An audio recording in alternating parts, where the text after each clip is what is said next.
অনুশীলনে সাইফকে করা নাহিদ রানার এই বলটাই দেখুন, বুঝতেই পারলেন না ব্যাটার। দারুণ সুইংয়ে বলটা বেরিয়ে গেল অফ স্টাম্পের বেশ বাইরে দিয়ে, অথচ প্রথম দেখায় মনে হচ্ছিল বলটা আসবে স্টাম্পের দিকেই। তবে কি গতির সঙ্গে সঙ্গে বাতাসে বলকে সুইং করানোর পদ্ধতিটাও আয়ত্ত করে ফেললেন রানা।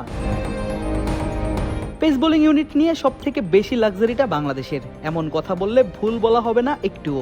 গতির ঝড় তোলা নাহিদ রানা, কাটার স্লোয়ার দিয়ে প্রতিপক্ষ ব্যাটারদের পরাস্ত করা মুস্তাফিজুর রহমান, সুযোগ পেয়ে 6 উইকেট তুলে নেয়া শরীফুল, অভিজ্ঞ স্পিডস্টার তাসকিন আহমেদ আর তরুণ প্রতিভা আব্দুল গফফার সাকলাইন। 5 জন পেসার, কেউ কম যান না কারো থেকে। আর পুরো দলটার দায়িত্বে আছেন দেশি কোচ তালহা জুবায়ের। সময়ে সময়ে সবাইকে দিচ্ছেন নানান টোটকা।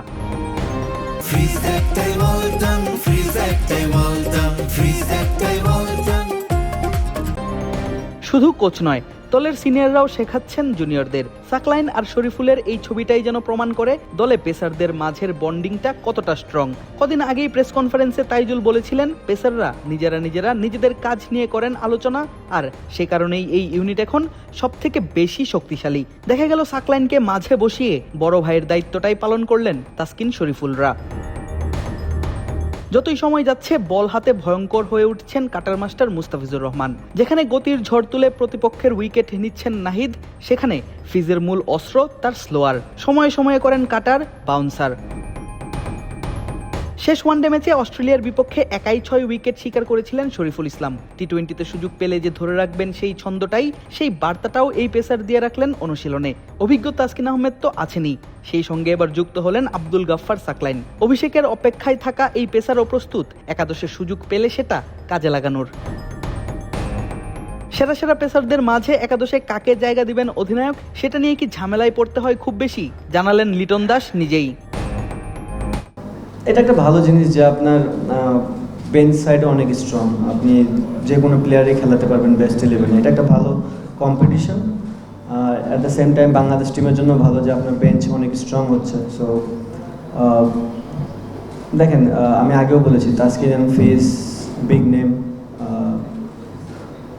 তাদের যে অভিজ্ঞতা, লাস্ট সিরিজে তাদেরকে খেলানো হয় না বিকজ অফ রেস্ট। সো এই সিরিজে তারা এসেছে ফুল স্ট্রেংথ নিয়ে, আমরা যাচ্ছি ভালো ক্রিকেট খেলার জন্য। প্রতিপক্ষ অধিনায়ক মিচেল মার্শ তো বলেই বসলেন, এই পেস ইউনিট নিয়ে বাংলাদেশের রয়েছে 2027 বিশ্বকাপে ভালো করার প্রবল সম্ভাবনা। আমার মনে হয় এটা বাংলাদেশ ক্রিকেটের জন্য খুবই ইতিবাচক ও রোমাঞ্চকর যে তাদের বেশ কয়েকজন গতিময় বোলার আছে। আর 2021 সালে আমরা এখানে এসে যে ধরনের কন্ডিশন পেয়েছিলাম, এবার তার চেয়ে বেশ ভিন্ন কন্ডিশন দেখছি। ক্রিকেটের উন্নতির জন্য এটা দারুণ ব্যাপার। আমরা দক্ষিণ আফ্রিকায় 2027 সালের বিশ্বকাপের দিকে তাকিয়ে আছি। হ্যাঁ, এটা তাদের জন্য খুব দারুণ একটা সম্ভাবনা। এই ফরম্যাটে এখন তাদের বিপক্ষে খেলার চ্যালেঞ্জ নিতে আমরা প্রস্তুত। তবে বিশ্বকাপে কেমন করবে বাংলাদেশ, সে উত্তর পাওয়া যাবে 2027 সালে। কিন্তু আগামীকাল থেকে শুরু হতে যাওয়া টি-20 সিরিজে কেমন করবে টাইগারদের গর্বের এই পেস ইউনিট, সেটি এখন দেখার পালা। আদিব আশরাফ, ক্রিক ফ্রেঞ্জি।